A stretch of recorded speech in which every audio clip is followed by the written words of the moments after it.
Hey, this episode of the Adventist Millennial Podcast is sponsored by The Haystack. The Haystack is a voice for young adults in the Seventh-day Adventist Church that produces articles, music reviews, videos, and more. What's the and more? Well, you'll have to go to their website to find out. thehaystack.org.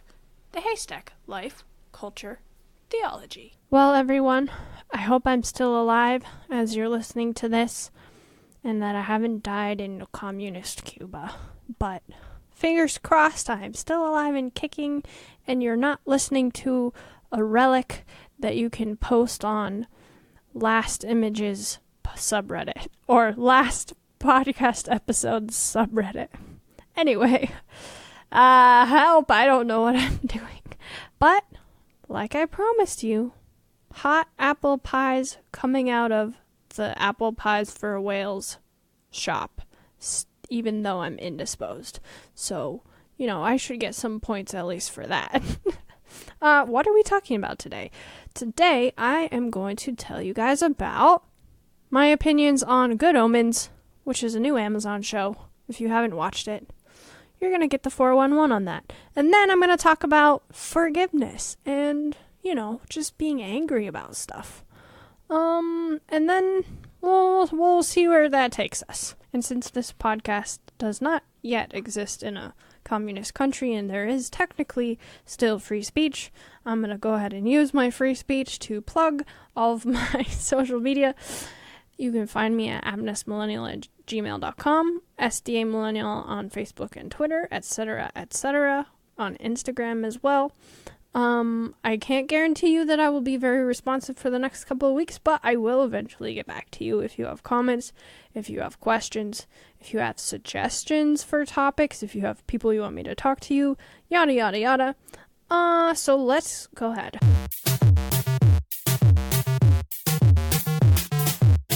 Okay, so, Good Omens. This is a show on Amazon. And it is a little quirky. It is very quirky. It's a little too quirky even for me, and I like quirky. I liked Pushing Daisies. I liked freaking, Futurama. Is Futurama technically classified as quirky? I mean, okay, New Girl, Jess in New Girl is quirky. But anyway, this is a very, very, interesting show. Just the tone and the feel is, I don't know if it's made by British people. It has a British kind of feel to me. The way the stuff is written and the jokes and the sort of the tempo of it. I don't know, I could be wrong. I don't know that for sure. Anyway, the point is, this show has David Tennant in it, and I will watch anything with David Tennant. Okay, that's a lie.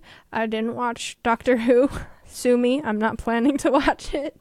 But he was really good in Jessica Jones. If you haven't seen that, the first season, he was really good in Broadchurch. He's good in a lot of stuff. So, of course, I was going to check this show out, and it has a lot of religious themes, so that piqued my interest as well. But the premise of the show, basically, is you have David Tennant, who plays a demon, and Martin Sheen? Which Sheen is this? I get them confused. Michael Sheen. So Michael Sheen is an angel, and the premise is that they are trying to stop the apocalypse because they kind of like the status quo, the stalemate of the conflict between good and evil, and so they don't want one or the other side to win, because that means one of the two of them will lose, and they're kind of friends, but kind of antagonistic, but also mostly friends, so they kind of start working together in concert to stop basically the end of, the end of time, the apocalypse, the mark of the beast, or the Antichrist, whatever. So you have this angel and this demon working together, and it's just about that. Well, as you might imagine, a show like this is highly irreverent, and I'll get to that in a minute, but the plot of the show is very convoluted. Also, Frances McDormand is the narrator, which is interesting. It was a little distracting, to be honest, because she has such a distinct voice. But anyway, Frances McDormand, I think, is supposed to be God narrating this.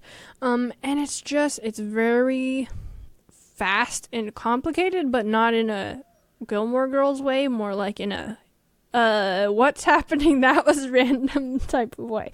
Maybe I'm telling you, this is why I think it's British. The writers are British. I haven't looked it up, though.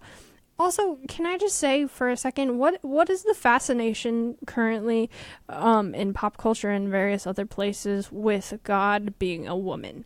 I don't understand this. God is a woman in this show.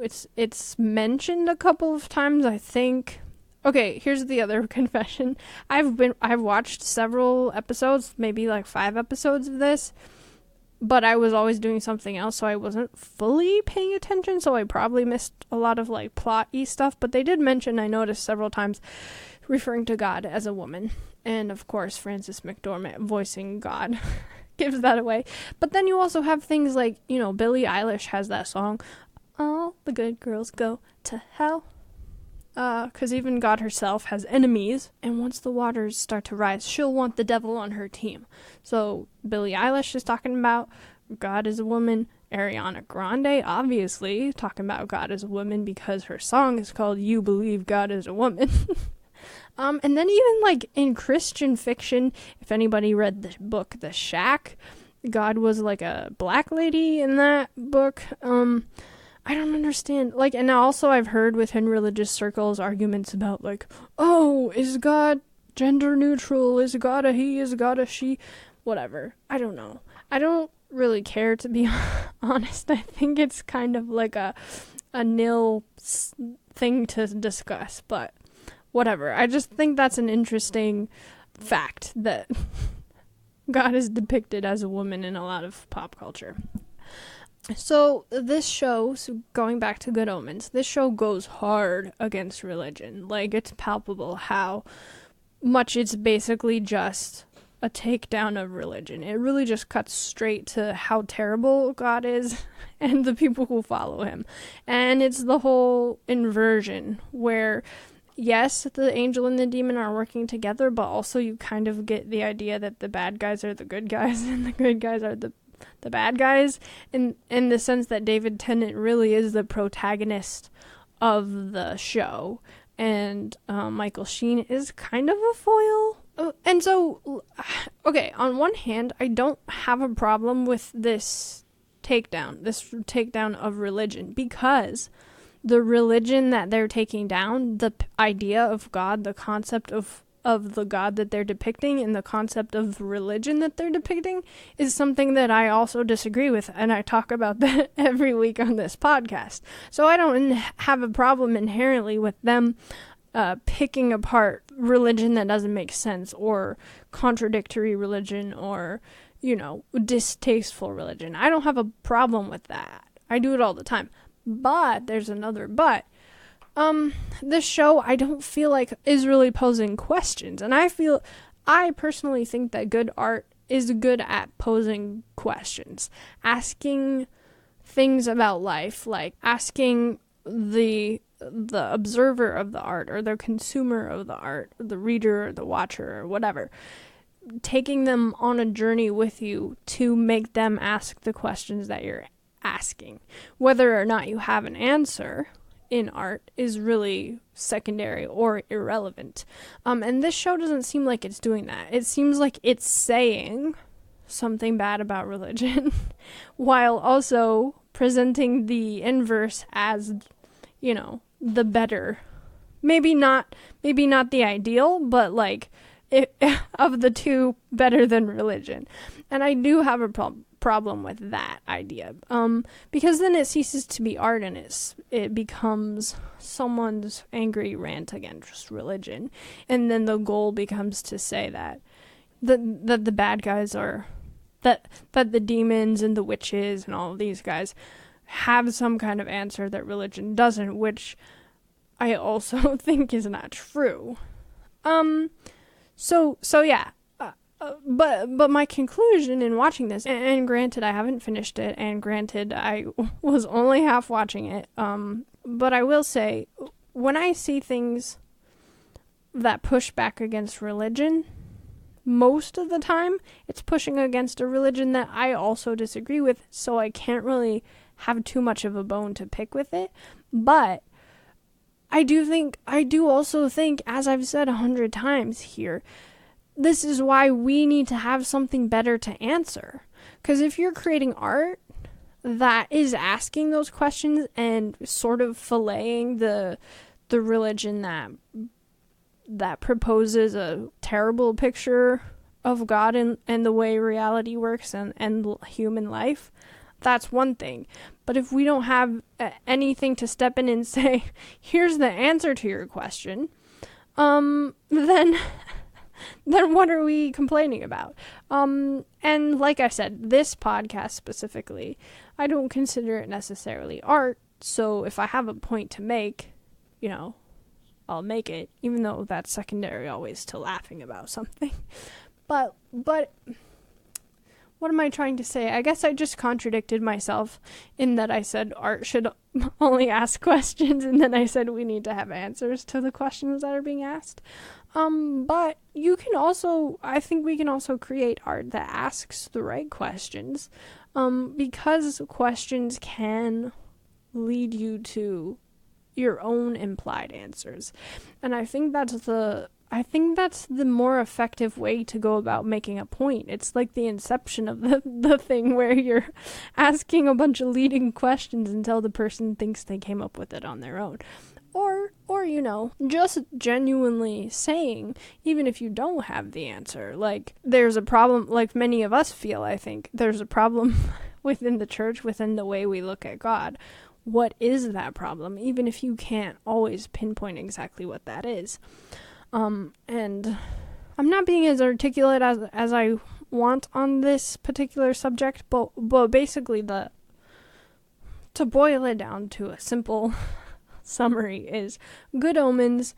The style of it is not really something that catches my attention as far as entertainment goes, and I have a problem with not the takedown of religion, but the sort of answer it's giving. And that led me to conclude that we, as Christians who feel like we have the alternative to the religion that they're taking down, should be stepping into that void, providing something that offers people, if not answers, at the very least, the right questions to ask. And I'm preaching to the choir here because I would like to be making that stuff, and I'm not. I mean, I'm doing this podcast that I'm never completely satisfied, but hopefully it's useful to you guys in some way. But I would like to be answering things in the artistic world. So I guess I need to just take that as a cue to myself to go ahead and get started on that. Anyway, that was way more disjointed than I had hoped it would be. Hopefully you understand what I'm trying to say. And also I still like David Tennant as an actor, even though he looked creepy with those snake eyes and not great with long hair. Okay, let's move on before I crash and burn this entire episode.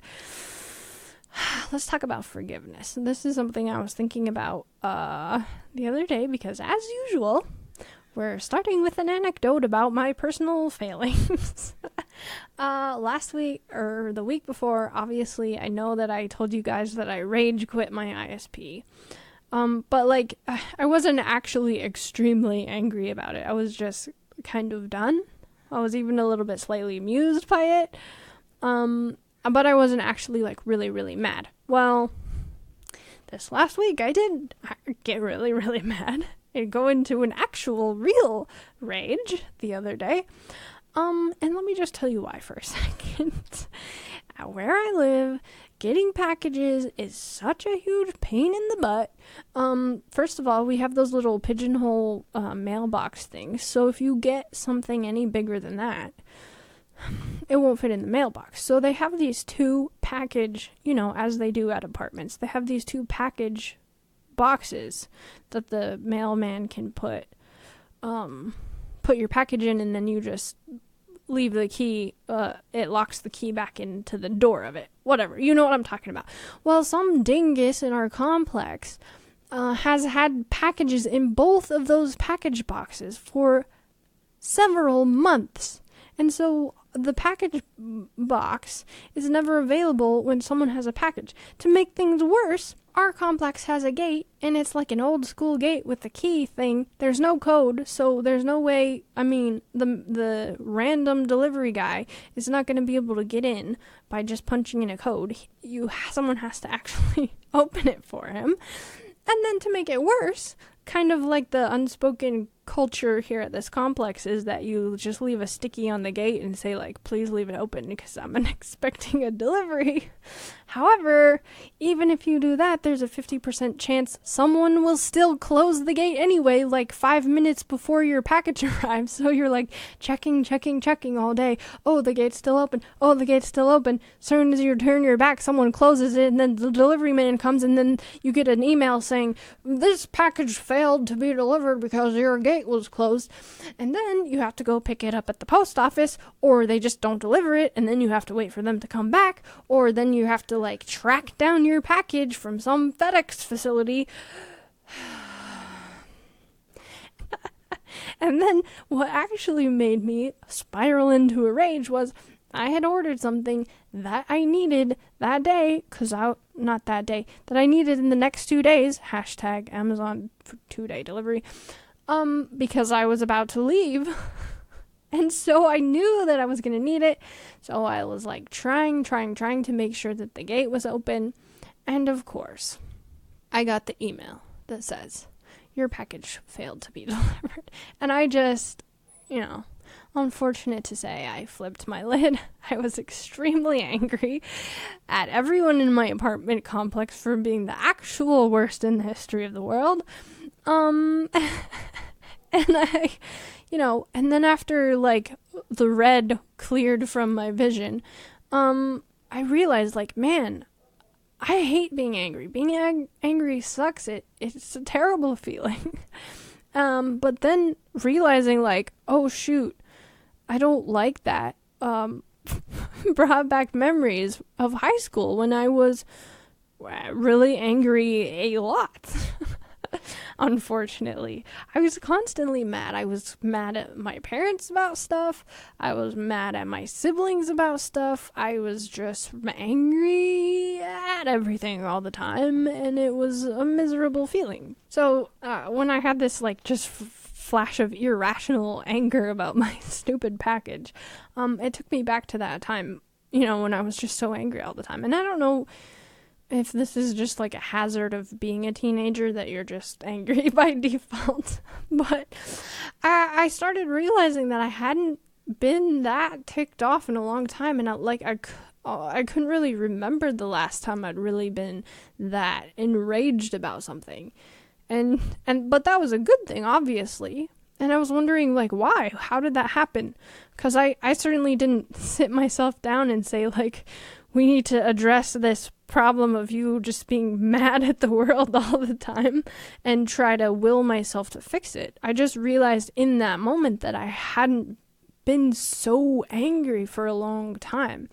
And in general, I have a pretty chill personality. Like, things that irk other people usually make me laugh, but if you press my buttons in the right way, I can really rage, with the best of them.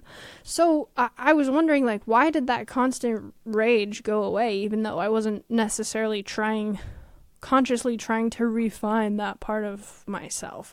Like I said, what was it, just the fact that I was a teenager and teenagers are like that? I don't really know, but I do know when I started thinking about it, I realized, like, as my understanding of God has evolved over the past 10 years, and I've spent more time actually purposely thinking about what it means to emulate Christ and to understand what his character really is, those bad habits not all bad habits, obviously, but things like being angry all the time just kind of fade away by themselves as you actually behold Christ and his true character. Like, just the whole idea of losing rationality for a second in some kind of fit of rage For one thing, it's not using your free will, which is something I harp on all the time on this podcast. If you're irrationally angry about something, you're not using your free will. You're at the mercy, basically, of your animal instincts. And also, it's not how we're meant to exist. It's not how God created us or wanted us to exist. And then, it just makes you miserable. Being angry is miserable. So then I was thinking about the types of things that make us as humans angry, and how, like, harboring resentments against people, just, like, it burrows into you deeper and deeper like a tick, and then you have, like, key Lyme disease before you know it. The key Lyme disease of rage and resentment and an unforgiving attitude.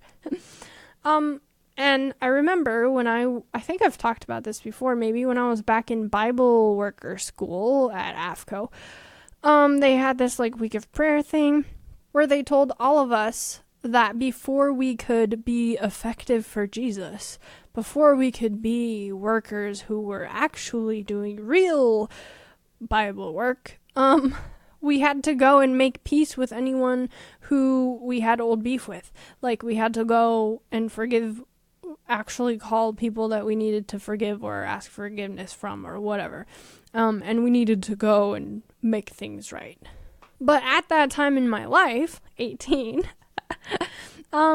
just doing those things just to do it, just apologizing or forgiving as a token, didn't really do anything for my character necessarily. I mean, you could make the argument, I suppose, that doing the action helps you to mentally get there, but looking back, it didn't really for me. And so in this moment recently, when I was just super mad about my package, experiencing that human reaction and realizing, like, how foreign it had become to me, it was a realization that you don't necessarily need to do the whole bunch of hoops of, like, now go and think of everyone who's offended you and make it right with them before you can be a worker for God, before you can be effective. Do the thing. You just, the reality is all you have to do, we have one job. Like, one job, and that's to figure out what's true about God, and all the other stuff will iron itself out. I guarantee you that you'll be so blown away by how incredible that picture actually is, and you'll be irresistibly drawn toward it, and you'll want to become that because it's so beautiful. I think a lot of times in Christianity, we force ourselves to become what we think God is like, and we tyrannize ourselves into it, but it's not a picture that it's not an idea that's inherently attractive to us. But if you spend all of your time trying to figure out and realize what is actually true, what is the real character of God, I promise you'll want to emulate that in your own life. And don't get me wrong, like, I'm not saying we should never have to make amends or, like, do the actual conversations with people. Yes, sometimes we do need to go and apologize or forgive someone or whatever, and repair broken relationships. I'm not saying we don't ever need to do that. I'm just saying that doing it to check the box so you can be the Bible worker, or, so you can force yourself or tyrannize yourself into something that you're not actually that convicted about, is probably not the most effective way to go about it. I would say your time is better served to just let yourself be amazed by how humans tell ourselves that God is love, but we don't ever let ourselves actually see what that means. We don't let ourselves realize that God actually is love. And when you do, and when you realize how deep and how unbelievable that is, I promise you won't be angry anymore. Whatever things you're angry about, whoever you can't forgive, whoever you resent, you won't. You won't resent people. You won't want to not forgive people. You'll just cry because nothing humans have ever known in this reality is that amazingly good. And that's all I have to say about it. Just go and try to see God for who he really is. And then see if you still feel angry.